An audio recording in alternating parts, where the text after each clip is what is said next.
एक ऐसा मुकम्मल इंग्लिश ग्रामर कोर्स जो कि हर लेवल के स्टूडेंट्स के लिए काफ़ी ज़्यादा हेल्पफुल है।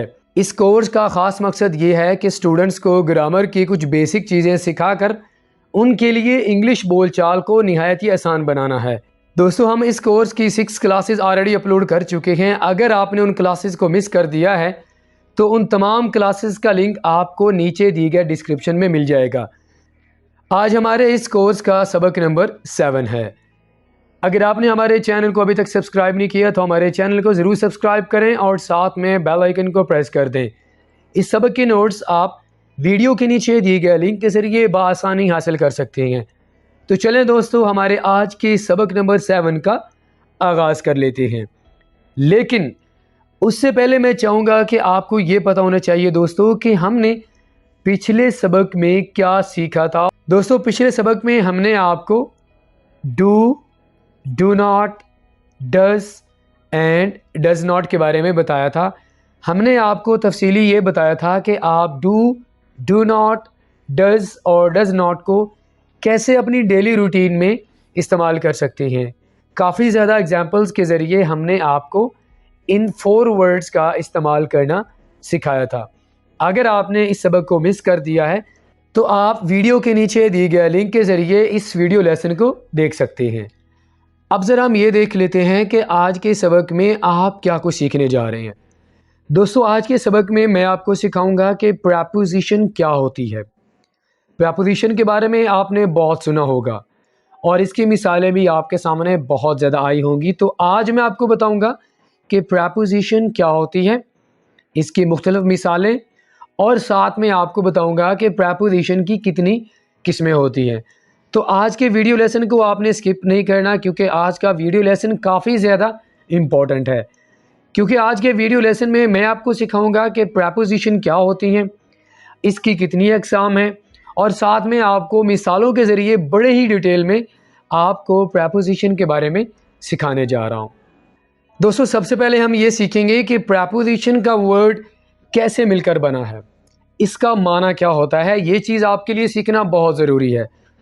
प्रेपोजिशन बेसिकली 2 वर्ड से मिलकर बना है। 2 मुख्तलिफ वर्ड्स हमारे पास ये हैं। प्रेपोजिशन, प्रे का माना क्या होता है, पहले। पोजीशन का माना क्या होता है, जगह।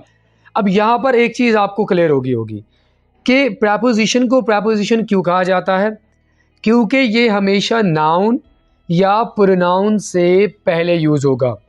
मैं फिर रिपीट कर रहा हूँ, प्रेपोजिशन को प्रेपोजिशन इस वजह से कहा जाता है क्योंकि हम इसको, यानी प्रेपोजिशन का जो वर्ड होता है, हरफ़े जार इसे हम कहते हैं, इसे हम नाउन या प्रोनाउन के शुरू में इस्तेमाल करते हैं।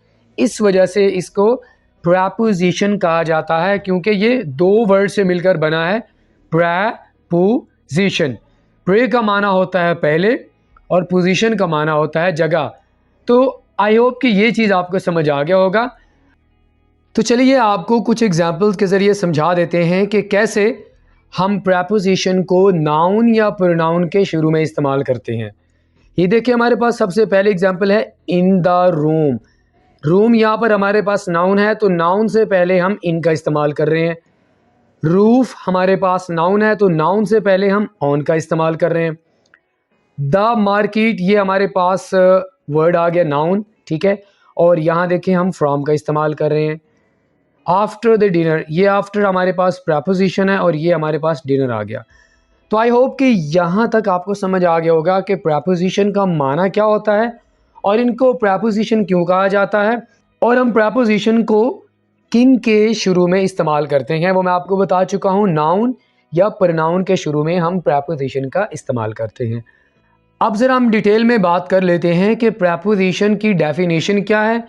आपको एग्जांपल्स भी सिखाएंगे। आपको इंशाल्लाह ये वीडियो आपके लिए काफ़ी ज़्यादा हेल्पफुल साबित होगी अगर आप शुरू से लेके आखिर तक मेरे साथ इस लेसन को देखेंगे। तो सबसे पहले हम डेफिनेशन देख लेते हैं। वो अल्फाज जो नाउन या प्रोनाउन, ये वाली बात मैं आपको अभी बता चुका हूँ दोस्तों कि प्रेपोजिशन को हमेशा नाउन या प्रोनाउन से पहले यूज़ करेंगे, ठीक है। और इनका काम क्या होता है, ये फ़िक्रे में एक जुमले को या एक हिस्से को दूसरे हिस्से से मिलाते हैं। इनका फंक्शन हमने देख लिया। सबसे पहले ये है कि नाउन या प्रोनाउन से पहले यूज़ होंगे, और दूसरा इनका फंक्शन ये है कि ये एक वर्ड को दूसरे वर्ड के साथ मिलाते हैं, यानी दो चीज़ों के दरमियान कनेक्शन, उनके दरमियान राब्ता कायम करने के लिए हम प्रेपोजिशन का इस्तेमाल करेंगे। दो चीज़ों को मिलाने के लिए दो मुख्तलिफ चीज़ें। ये वाली बात आपको एग्जाम्पल्स के ज़रिए समझ आएगी।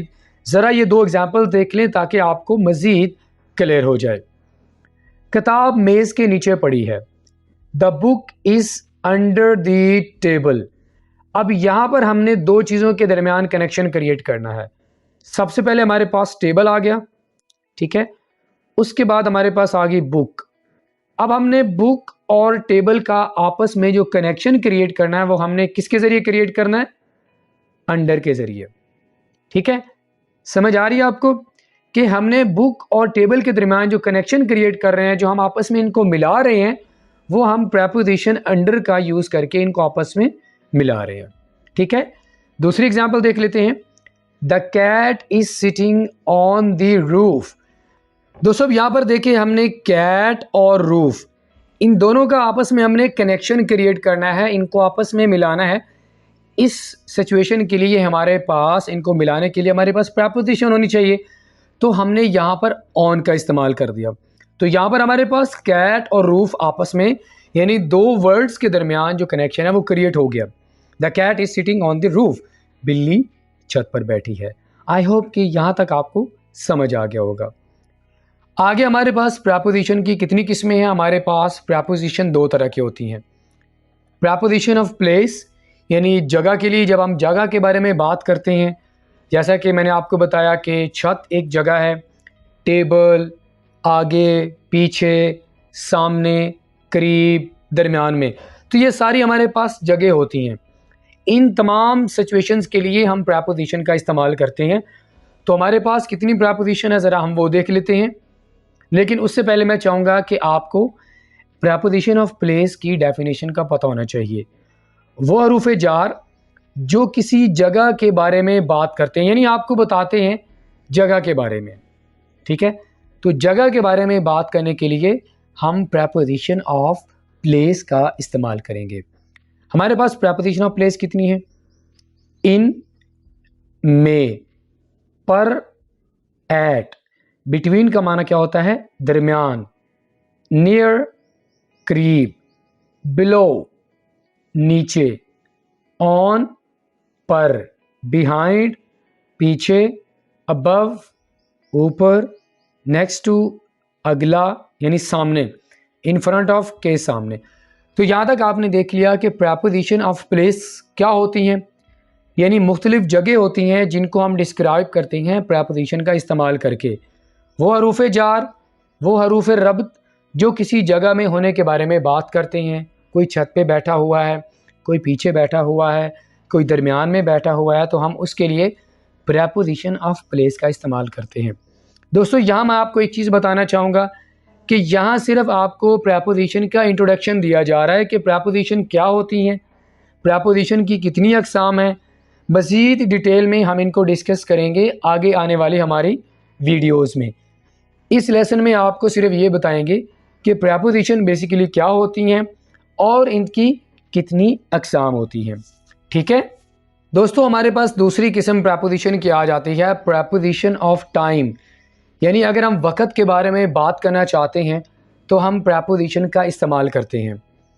जैसा कि हमारे पास कुछ एग्जांपल्स हैं, लेकिन उससे पहले मैं चाहूँगा कि आपको प्रेपोजिशन ऑफ टाइम की डेफिनेशन का भी पता होना चाहिए। वो हरूफ जार जो किसी काम के होने का वक़्त बताते हैं, यानी आपको ये बताएंगे कि आपका काम कब हो रहा है, टाइमिंग के बारे में बात की जाएगी।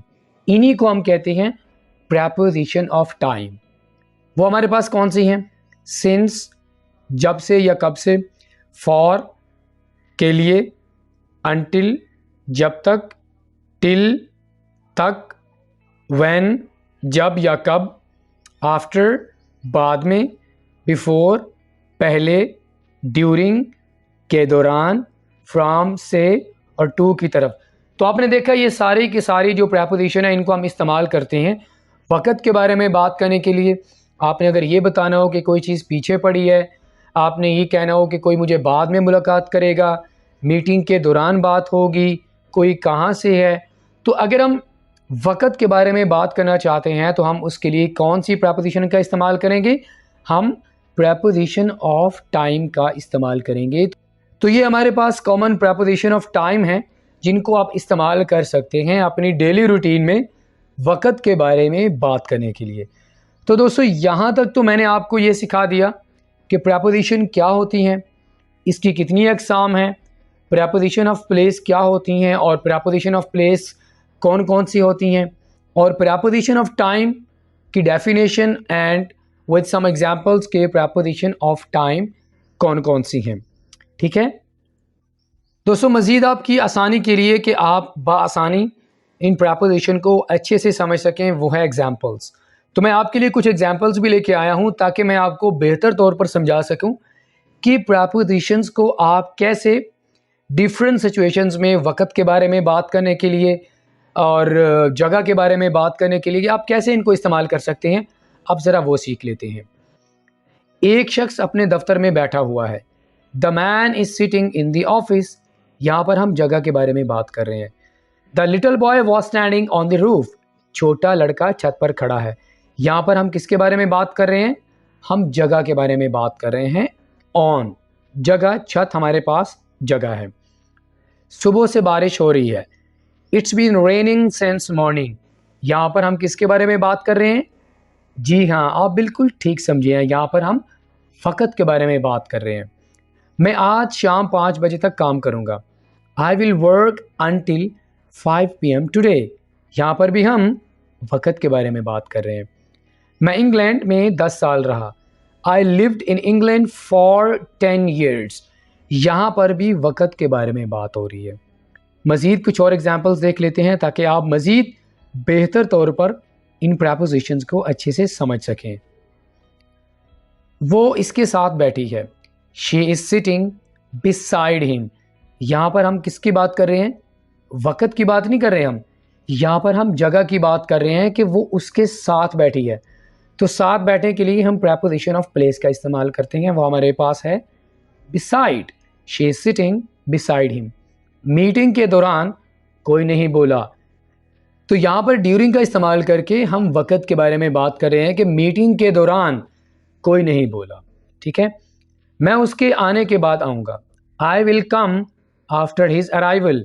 आफ्टर का हमने यहाँ पर यूज़ किया है, तो आफ्टर किसके लिए यूज़ होता है?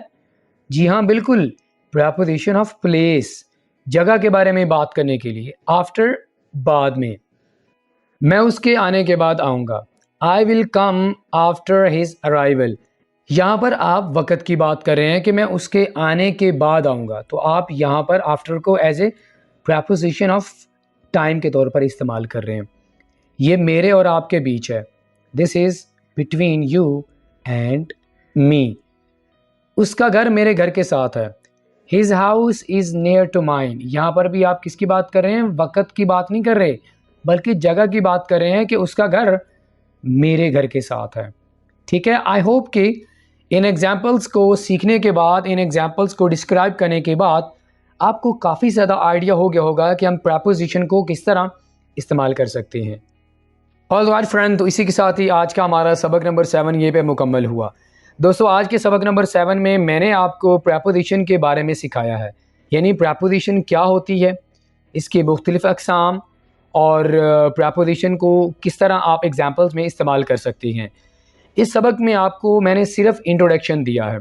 अगर आप बेहतर तौर पर प्रेपोजिशन यानी तमाम preposition of place, preposition of time, इनको अच्छे तरीके से समझना चाहते हैं, उसके लिए आपको मेरे साथ आगे आने वाली क्लासेस भी हर हाल में देखना होगी। अगर आप उन क्लासेस को देखेंगे तो आपके लिए इन प्रेपोजिशन को यूज़ करना निहायत ही आसान हो जाएगा। तो इसी के साथ ही मैं आपसे इजाज़त चाहूँगा। इंशाल्लाह आपसे मुलाकात होगी नेक्स्ट किसी और लेक्चर के साथ। टिल देन, अल्लाह हाफ़िज़।